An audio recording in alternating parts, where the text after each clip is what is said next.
Good evening, ladies and gentlemen. My name is Augustus, and I'm back again with another episode of Tsukihime. When we last left off, well, Shiki got in trouble. And, I just noticed something, kind of glancing through my flowchart very quickly. I think we're actually about halfway through the flowchart, and I think we're probably around about that far in terms of total game length, or at least of this route. We're nowhere near half in terms of, completion of the visual novel. That's a long ways off. This story, at least, I have to go through and kind of remember and remind myself of the other ones, but this route is kind of, it's a 3-act play.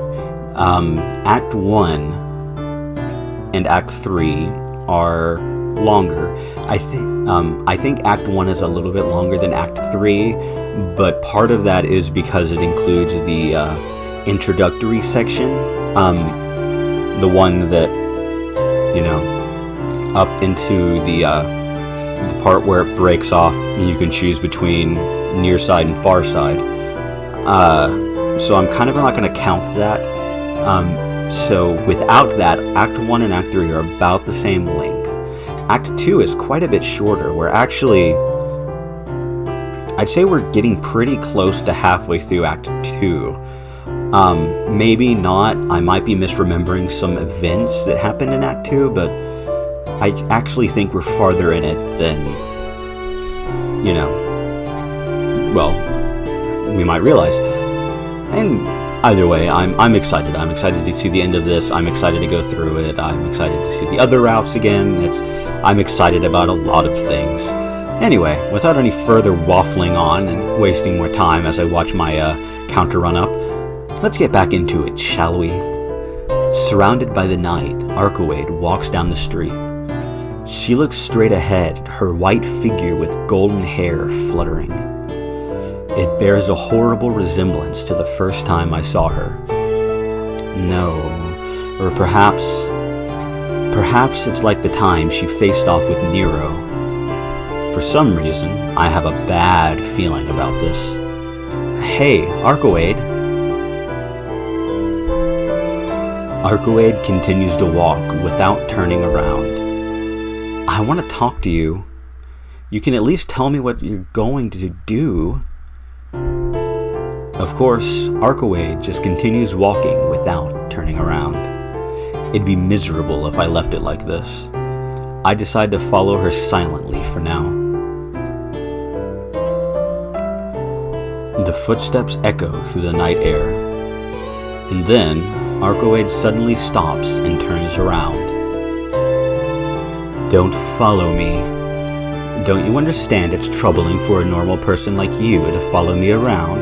Haven't you made it very, very clear to Shiki that he is absolutely under no circumstances not a normal person? So tell me what you're going to do and I'll go back. It doesn't concern you, so leave me alone. Arcueid strides off once more. Actually, gonna look at something real quick. I actually like this background. I think it's quite nice. It reminds me of Fate Stay Night and some of the more city backgrounds than that. Anyway. Crap. It seems like our wordless wandering is going to continue. When we approach the main street, Arcueid freezes. Actually, thinking about it, going back to that scene, I don't remember how many times it's used. I remember most of the heavily used backdrops. I don't remember that one very much. Arcueid freezes. Found it. Eh? Her voice is cold, like a totally different person. A chill runs up my spine. Even from behind, I can feel the hostility manifesting itself in her. Arcueid, what are you? I can't even finish. Sex joke. It's clear what she intends to do without saying anything. Without a doubt, there is nothing but the pure, unadulterated intent to kill. Hey, what are you thinking? Arcueid doesn't answer. Her eyes are fixed solely on a man in a business suit walking by. Shiki, take off your glasses and look at that person. That person? You mean that businessman? Hurry. If you want to know what I'm doing, then leave the questions for later. Alright. I don't like to look while we're in town, but... Nice purple haze. I take off my glasses. That wasn't even intended to be a joke about the song. That's just because I like purple. I take off my glasses. Instantly, the light headache springs forth. In exchange for the pain, I can see lines running all along the walls and the ground. Another question, Shiki. You only see points on living things, right? Not really, actually. Yeah, that seems to be true. I think he sees points on walls and stuff. Things like buildings only have lines. I saw them back during the time in the hotel, but at the cost of a headache that almost caused me to pass out. I just realized I'm almost out of water. Please hold. Very sorry about that. I'm back, and I, completely forgot to get water between recording episodes because I am a thunderhead. Now, I think we should get back into this, shan't we? Right.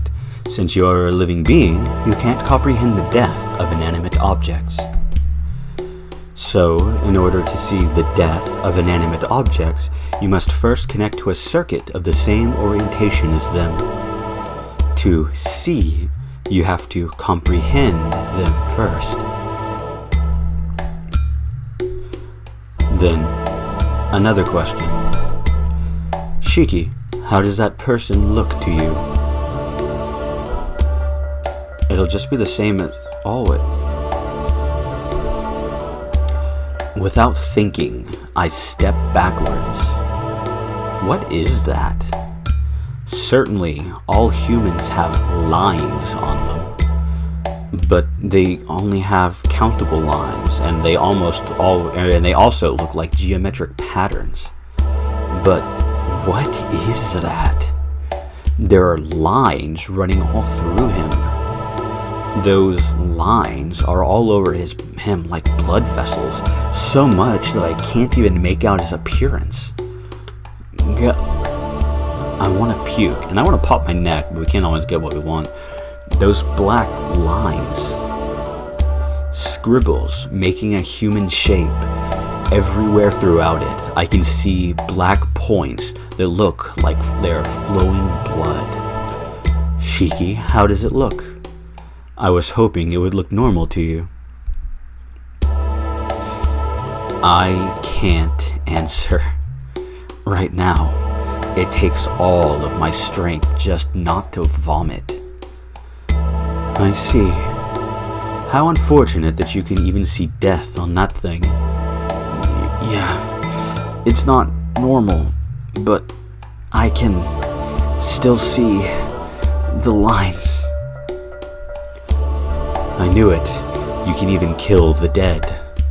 The fact that they don't have any life has no meaning for you. Something that moves, something that breathes, you can stop it completely without exception. You are more of a monster, Shiki. As you saw, you can't call that thing human anymore. It is a vampire that deceives death by sucking the blood of other people. Arcueid quickens her step. She walks straight towards the man. Hey, Arcueid. Stay there, Shiki. Did that young man realize Arcueid was there? He starts running towards the back alley. Arcueid strides silently. Underneath the moonlight, she disappears into that alley.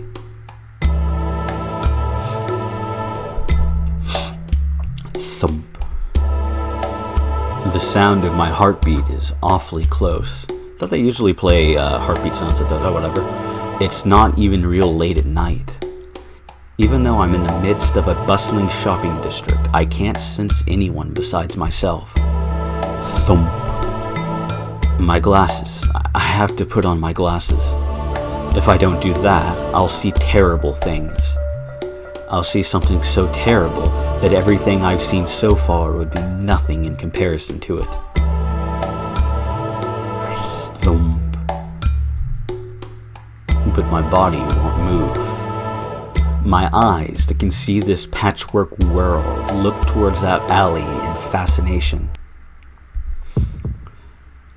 Suddenly, sounds vanish, and the presence of other people, the sound of the wind, and the smell of dirt, all of it freezes.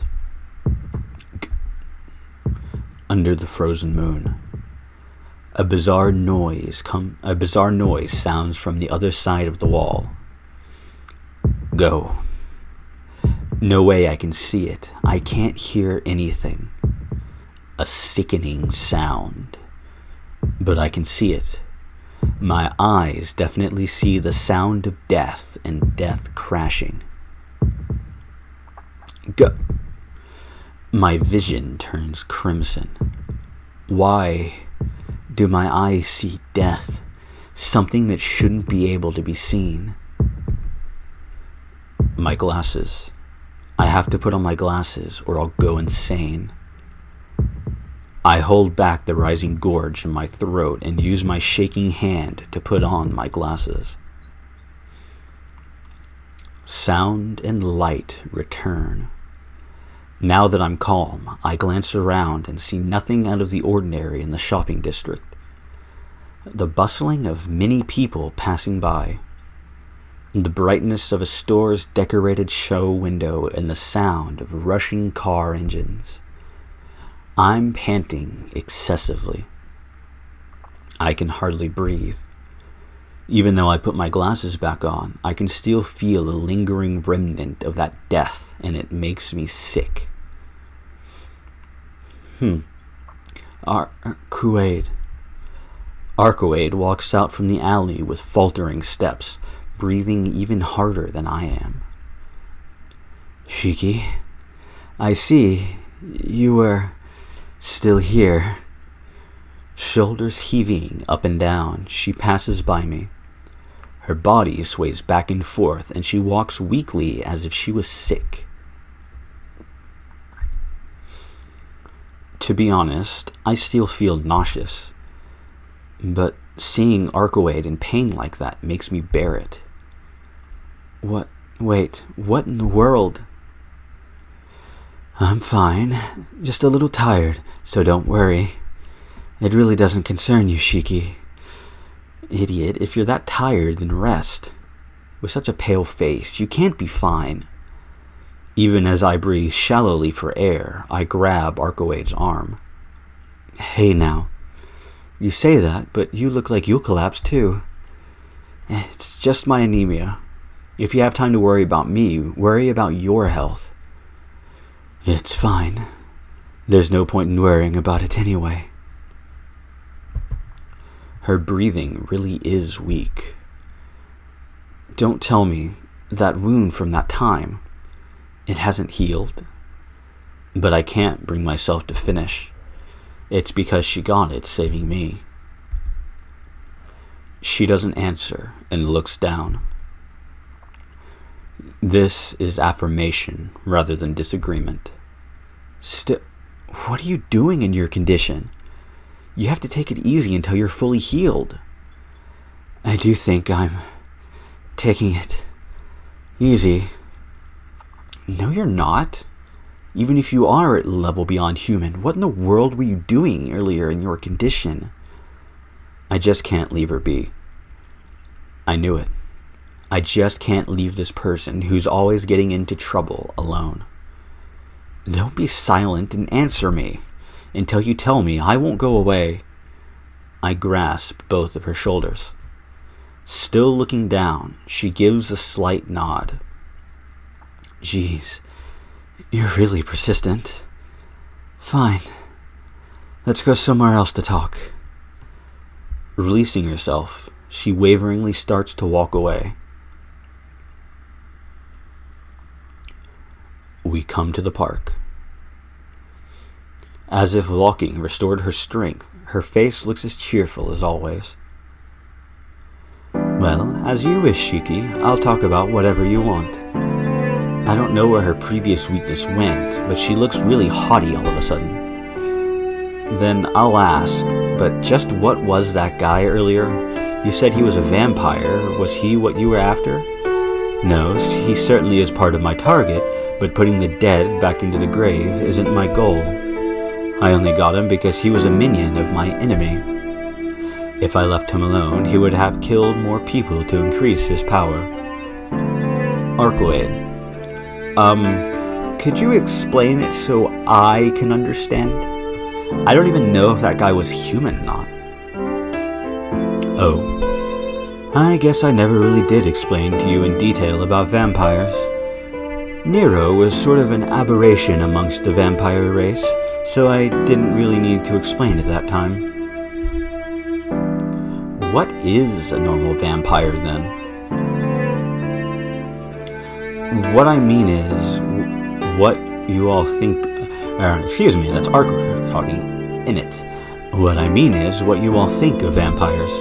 Immortal, never aging, sucking human blood, turning that human into a vampire, being destroyed by sunlight, all of that. My enemy is that old type of vampire. So you mean this enemy of yours is the one behind all the recent serial killings? I suppose, but the killing of all those people by sucking their blood might be the work of the dead, like the one you saw earlier. Shiki, you remember how Nero's body was made of all those familiars, right? Yeah, that's not something I can easily forget. The dead are like that. When humans have their blood sucked by a vampire, they also receive some of the vampire's blood. They die, but remain in the world as a servant of the vampire. They are called the dead, and they are like the vampire's familiars. Maybe it's easier for you to understand if I use the word zombie. It's closer to the voodoo belief in Haiti, where the white serpent god Damballa is invoked to control a dead body. But let's just say a dead body that moves is a zombie, okay? Yeah, I can visualize it better that way. I get it. So that man was killed by a vampire who uses him as a zombie.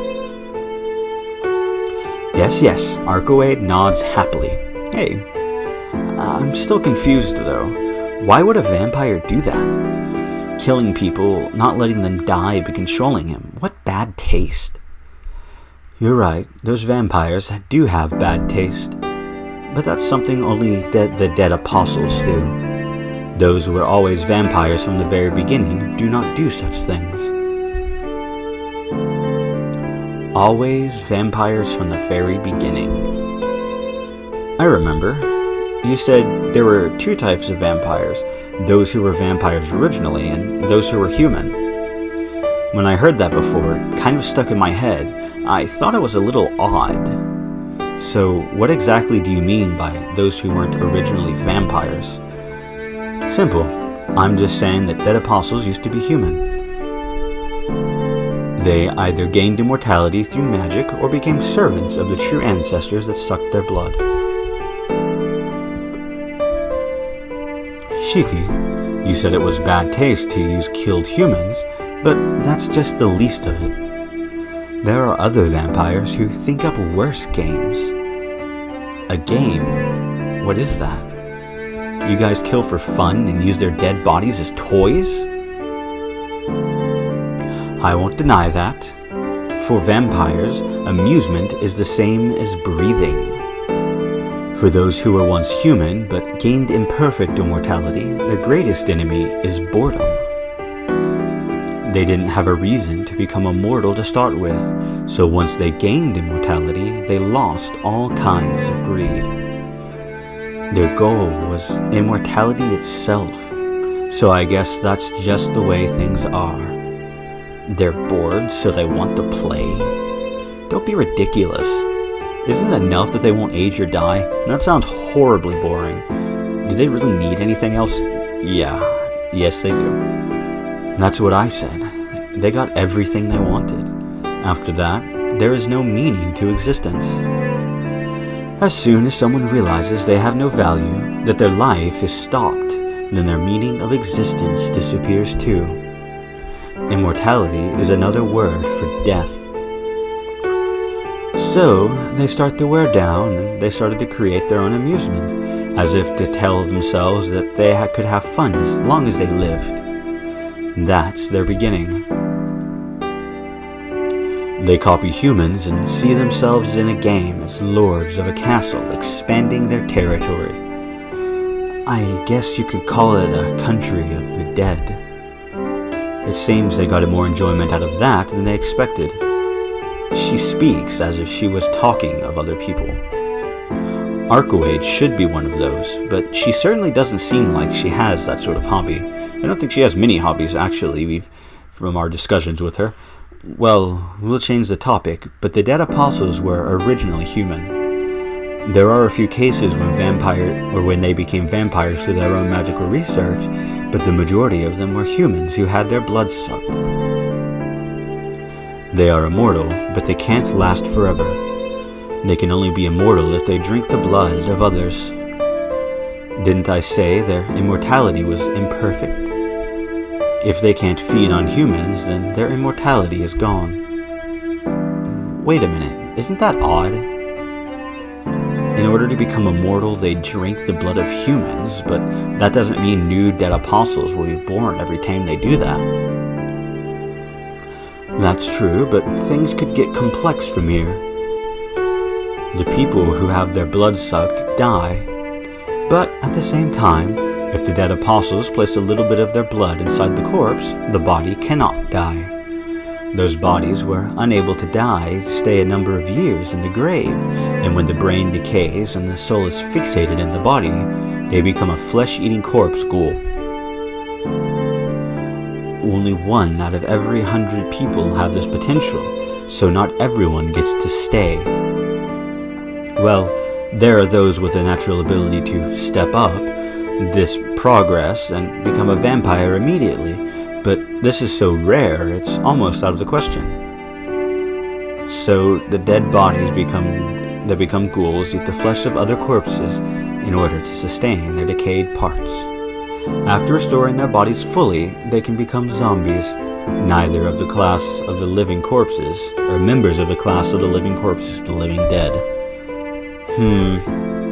So these living dead, is that the dead from before? Not at all.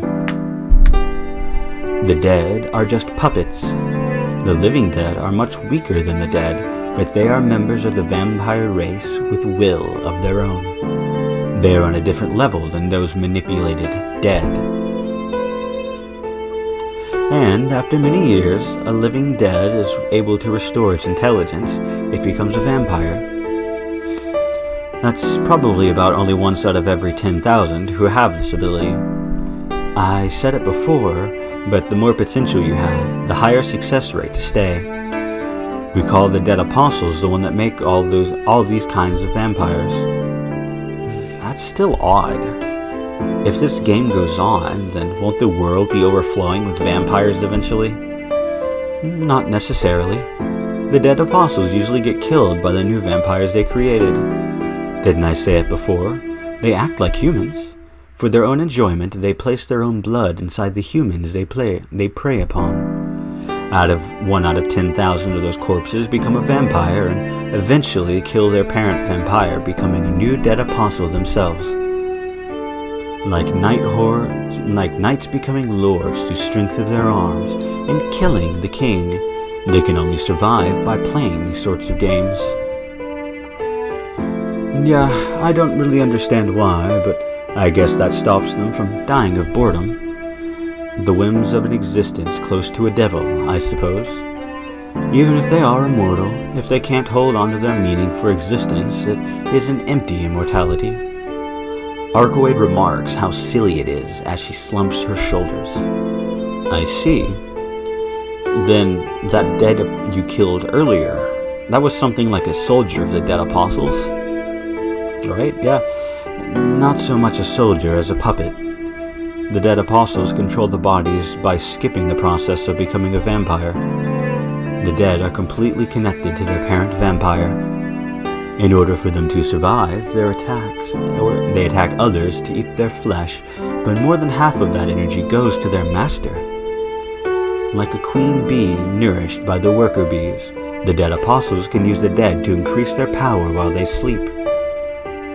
My enemy can't be found easily because he's using a lot of the dead. He only dirties his hands once. After that, he simply controls the dead while he sleeps and expands his territory.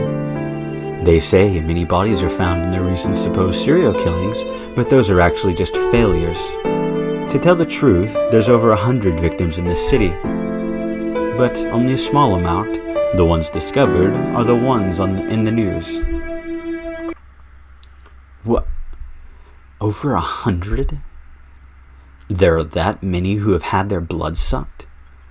And all those people suck the blood of others to make them into monsters like themselves, like that wandering, lifeless thing earlier? That's ridiculous. 3 days ago, I remember how all those people in the hotel were killed for no reason. I was there, but I didn't see it, so I can only visualize and can't really tell what kind of violence it was. It's still the same thing. I can't fathom the existence of vampires that suck human blood just to increase their own territory. Just without reason, without even recognition. If someone close to me died like that, how would I act? I don't want to imagine it, but for a brief instant, I imagine Akia being drained of blood and discarded like trash. What makes me mad is that even this worst case scenario could happen at any moment in this town, and I didn't have a clue about it. And this, I think, ladies and gentlemen, is where we're going to end off this episode. I wanted to do something a bit later, but this episode's going on a bit longer than I thought it would be. Regardless, well, I actually don't really have a good, cliffhanger for this. There's not that much going on. It's just exposition time. Well, anyway, I guess if you want more exposition, then join me next time in Tsukihime. I hope to see you all there. Bye-bye.